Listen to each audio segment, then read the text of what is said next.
ये है news network. आप देख रहे हैं भारत बंद न्यूज, एक भारत एक आवाज। नगीना कॉलोनी वासियों ने पुनर्वास की मांग को लेकर सीएम को भेजा ज्ञापन। लाल कुओं, रिपोर्ट उमेश सिंह राणा।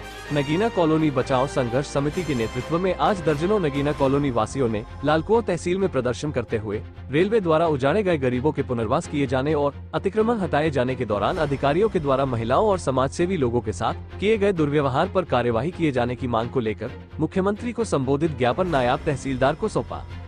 इस दौरान नगीना कॉलोनी बचाओ संघर्ष समिति अध्यक्ष बिंदु गुप्ता ने कहा कि बीते दिनों रेलवे प्रशासन ने नगीना कॉलोनी में 40 वर्षों से रहने वाले हजारों लोगों के घरों को अतिक्रमण के नाम पर बेघर कर दिया है। गरीब मजदूर वर्ग के लोग अपने बीवी बच्चों के साथ ऐसी भीषण गर्मी में खुले आसमान के नीचे रहने को मजबूर है।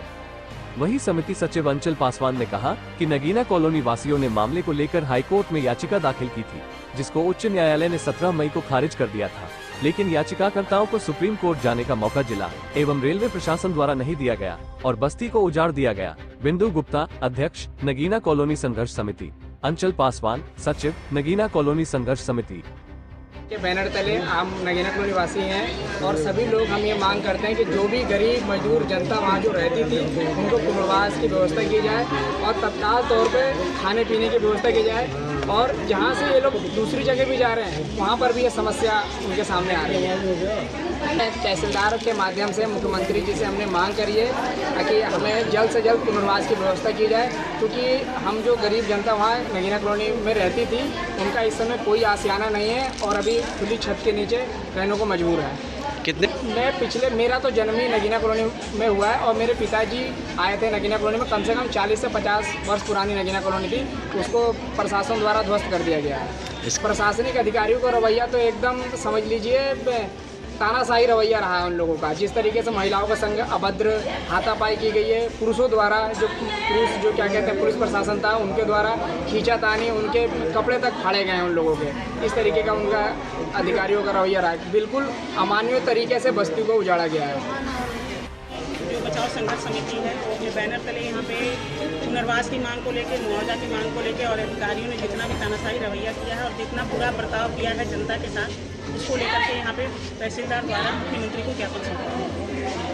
राज्य सरकार ने कोई व्यवस्था नहीं की। व्यवस्था राज्य सरकार क्या करेगी? हम लोग 17 को यहाँ पे 17 को हाईकोर्ट में मामला जाता है, 17 को याचिका रद्द होती है वहाँ से और 18 को बुलडोजर चल जाता है। तो यहाँ पे हम ये बता देना चाहते हैं कि हिंदुस्तान के अंदर जो लगातार जो बुलडोजर नीति चल रही है और ख़ास करके गरीब बस्तियों के ऊपर, वो यहाँ उत्तराखंड में भी पुष्कर धामी जो मुख्यमंत्री हैं उनके द्वारा चलाई जा रही है। और लगातार जितनी भी उत्तराखंड में जितने भी रामनगर से लेकर टनकपुर और ये बिंदु खत्ता के जितने भी इलाके हैं, सब पे इनका बुलडोजर नीति को लगातार ये व्यवहार में उतारने की कोशिश कर रहे हैं, लेकिन जनता फिर भी मुखर है और लड़ने की नीति को बना करके लगातार आगे आ रही है। और यहाँ पर ये बता देना चाहिए कि जो यहाँ पे 18 तारीख को बुलडोजर चलाया गया अधिकारियों द्वारा, और जो अधिकारियों का एसडीएम और तहसीलदार और जितने भी पुलिस प्रशासनिक अधिकारी थे उनका जो रवैया था वो बहुत ही मतलब यहाँ पे इतना क्रूर रवैया था, जो मतलब आज़ादी के दौरान जो ब्रिटिश साम्राज्यवादी थे उनके रवैये से भी बदतर रवैया था। कि आज़ाद हिंदुस्तान के अंदर जो हमारे ही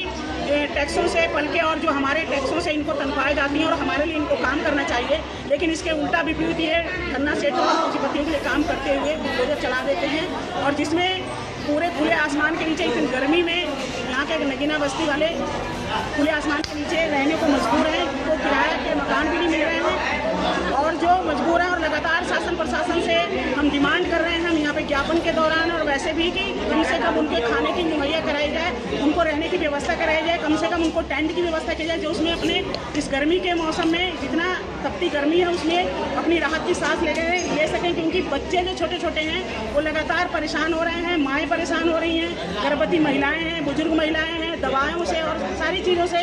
मतलब आप समझ सकते हैं कि हम उसका यहाँ पे अपने शब्दों में बयान नहीं कर सकते हैं जो